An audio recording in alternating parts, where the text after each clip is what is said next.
Puro paksiw at prito lang ba ang alam mo sa pagluluto ng bangus? Bakit di natin lagyan ng konting twist? Meron tayo ditong isang pirasong bangus, semi-boneless lang ito. It means tinanggalan lang ng malalaking tinik. Bubudburan lang natin ito ng asin at paminta. At yung ating isang pirasong kalamansi. Pwede nyo din gawin ito sa kabilang side pero yung ginawa ko ay nilagyan ko lang ito ng asin.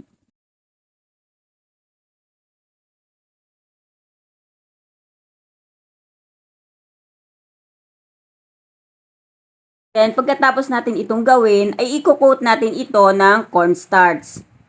Pwede kayong gumamit dito ng flour or harina. Ginagawa natin yung way na ito para magkaroon ng lutong yung ating isda. Then, iwas din ito sa talsik ng mantika.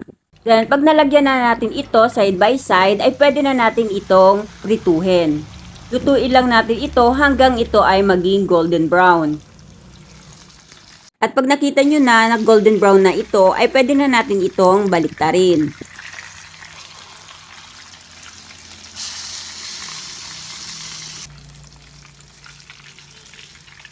At kung hindi pa kayo satisfied sa lutong ng isang side, ay pwede nyo pa itong baliktarin.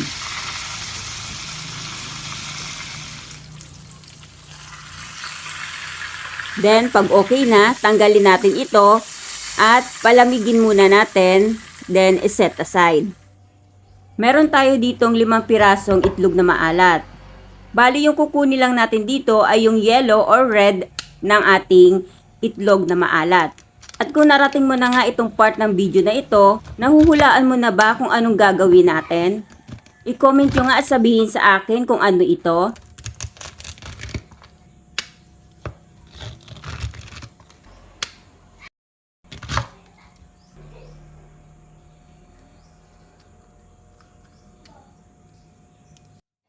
Tatanggalin lang natin lahat ng yellow ng ating mga itlog na maalat, then ilalagay lang natin ito sa isang lalagyan.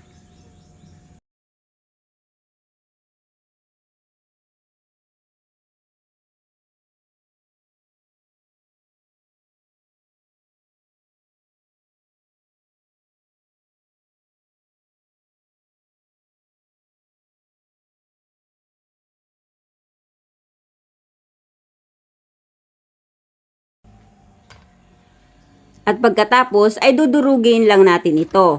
Maglalagay din tayo dito ng puti ng ating itlog na maalat para hindi na tayo maglalagay ng asin.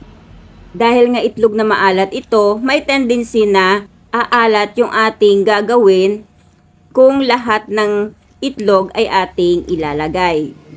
Kaya tansya-tansya lang din yung ating paglagay. Nakadepende din ito sa inyong panlasa. Pag ganito na, iset aside lang muna natin. Sa isang kawali, maglagay lang tayo ng butter.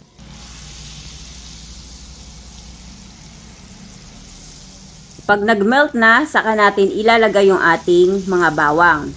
Igigisa lang natin ng mabuti yung ating bawang hanggang lumabas yung kanyang aroma. Saka natin ilalagay yung ating mga minash na itlog na maalat. Bali, lulutuin lang natin ito for about 2 minutes para mawala yung konting langsa dito sa ating mga itlog.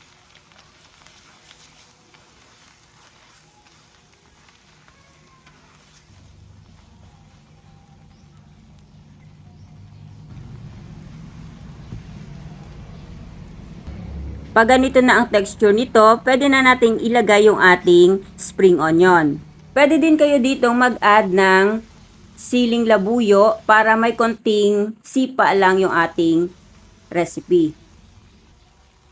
This time ay pwede na tayong mag-add ng konting water para hindi naman ito ganon ka-dry. Tansya-tansya lang din yung paglagay nyo ng tubig. Nasa sa inyo na kung gaano kalapot yung gusto nyo dito sa ating sauce. Pwede na rin tayo dito mag-add ng konting paminta at yung ating sugar.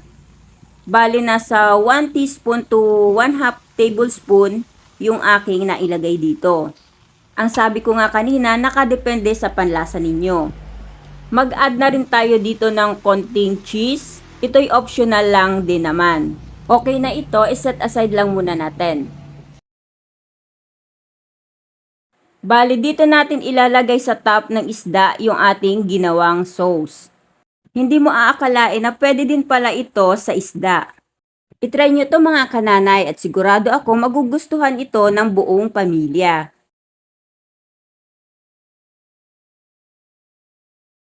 Dahil nga sa sobrang init ngayon, halos gusto natin na mag-outing or mag-swimming. Kaya pwedeng-pwede itong idea na ito para pambaon nyo. Kaya anong lugar na ba ang napuntahan nyo ngayong summer? I-comment nyo nga po kung saan.